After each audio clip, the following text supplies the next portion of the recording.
Okay. Number one, the African American was created. That's the first thing. We went from Nigger to Negro. Even under Negro, Negro, there was still some progressive struggle there.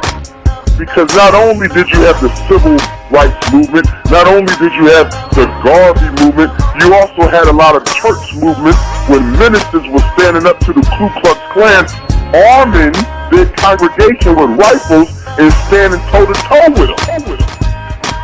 So under Nigger, under Negro, you get progress, and then all of a sudden, once the Civil Rights Bill gets passed, Brother Sarnetta, the African American is born.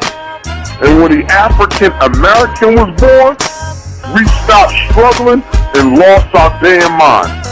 We stopped struggling and lost our damn minds. Why? Because they finally put that word on back of our name, American. And when they did that, they split the consciousness of black people. As a matter of fact, today, Brother Sarnetta, you got a civil war. There's a civil war. As a matter of fact, today, Brother Sarnetta, you got a civil war. There's a civil war going on amongst black people. There's three groups. There's Negro, there's African Americans, and then there's Africans. Let me briefly explain this. A Negro don't give a damn about nobody. He's selfish. He hates anything black. She hates anything black. They don't give a damn about their kids. They don't give a damn about themselves. They will sell drugs. They will sell y'all to the white man. They will do anything to look out for me. No color will sell y'all to the white man. They will do anything to look out for me. No will sell y'all to the white man. They will do anything to look out for me. No collective consciousness whatsoever. The Negro is the greatest problem that we have. But equally as disastrous to the condition of the race as the Negro, Brother Sarnetta, is the African American. Look at that word, African American. Basically, you are saying that I am half slave master. I am half God, and I am half devil. I am half victim, and I am half perpetrator. Now, anybody in a right mind know that you can't be both of them things. But the African American believes that they are. An African American is a black man who thinks he's also white. An African American is a black man who thinks he's also white. An African American is a black man who thinks he's also white. And the African American group, these people, Sarnetta, they're educated. Some of them. They have good jobs. Some of them. They don't see any need for any type of revolutionary organization whatsoever. Remember, Sarnetta, they are Africans who have become Americans.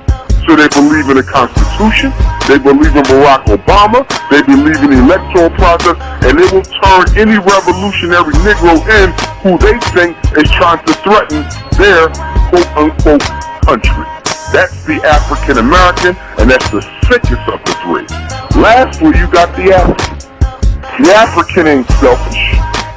The African is not thinking about himself. The African may or may not be educated, but that ain't his issue.